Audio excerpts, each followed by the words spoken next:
he is rebuking the base, like almost like spitting in their face. Like they are asking for it. He campaigned on it. He puts Bongino and Cash in there, which might be the stupidest thing in the history of the world. Like, why would you put the two guys that have nonstop pounded the pavement talking about how we're going to expose this Epstein thing, and the second they get in there, like, you better shut the up. Yeah, to shut him up. Go on Rogan, lie.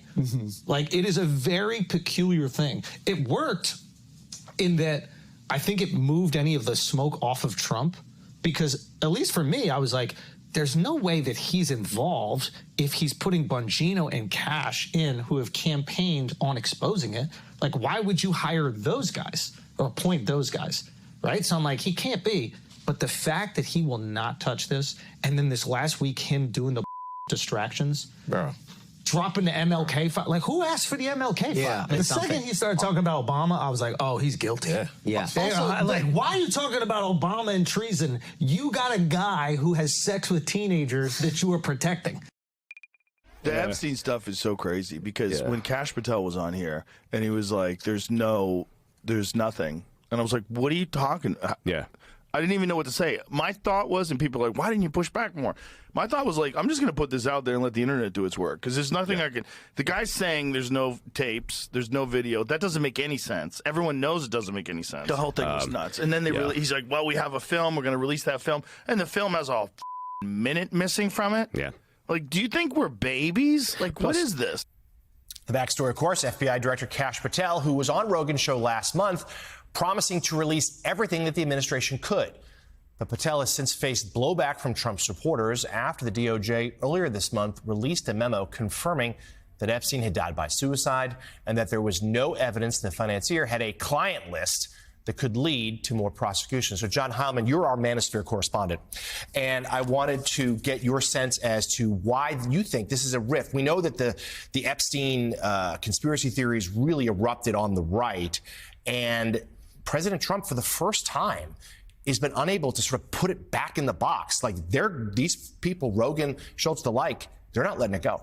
Yeah, they're not idiots. And a lot of those guys like Andrew Schultz and Joe Rogan are really have been portrayed as being MAGA media. They're not really MAGA media. They ended up siding with the president in 2024. You know, famously, Joe Rogan was a Bernie Sanders guy for a long time. And you can listen to Andrew Schultz. He talks about how much he likes Zohran Mamdani. They are anti-establishment. They are anti-elite. And they are not about Rogan, but if you listen to that Andrew Schultz podcast with Ezra Klein the other day, he's done with Trump. I mean, he's finished. He's moving on. He thinks Trump is now, to Andrew Schultz's mind, at least as I listened to that 2.5-hour podcast, he basically is like, Trump has revealed himself to be just another elite politician who's covering up for the rich and famous. And that is, of course, the huge political risk here for Trump. He has misread his core constituency and what they want and what he stoked from the very beginning. And I will say, as we come back around, I agree that the prospect, the only reason you're going down having Todd Blanche go down and talk to Ghislaine Maxwell this way is at least if a pardon is on the table. That's what she's going to want.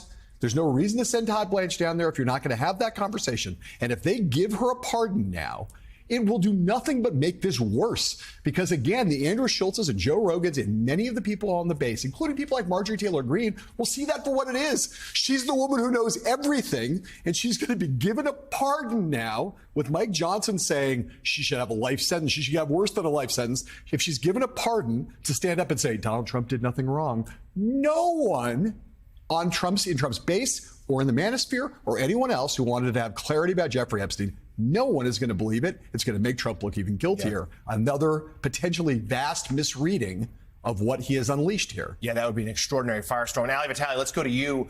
You cover the Hill. Let's talk about Mike Johnson, who, you know, for so much of his political career has prided himself. No daylight between speakership and the White House. But yet now, I mean, for a week, 2 weeks now, he has been willing to break with Trump on the matter of Epstein. What is that reflective of? Is that his constituents and, frankly, his caucus talking to him about it?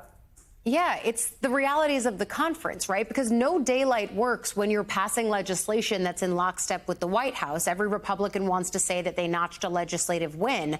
But on this, there's a much more complicated dynamic, especially when these folks have to go home and talk to the very same voters that for years they and Trump, hand in hand, promised transparency on this issue. And so the speaker has had to toe this very delicate line of knowing that none of his members want to be seen as the ones that have their names stamped next to Thomas Massie as the ones that buck the White House, but none of them also want to have their names specifically on the dotted line to be the ones that held up the release of the files that they promised to release in the first place. And so this really is a merry-go-round of Republicans facing their own campaign promises and now the consequences of not fulfilling them. I think for Speaker Johnson, it was interesting on Meet the Press this weekend, the way that he seemed to say, well, the reason that I'm not behind the bipartisan push for transparency on the Epstein files is because the Khanna-Massie legislation doesn't have enough protections in it for victims. Okay, if you actually have that as your only concern, you could go back to those same two legislators and say, this is the problem I have with it. Can we offer an amendment? Can we rewrite a piece of the bill?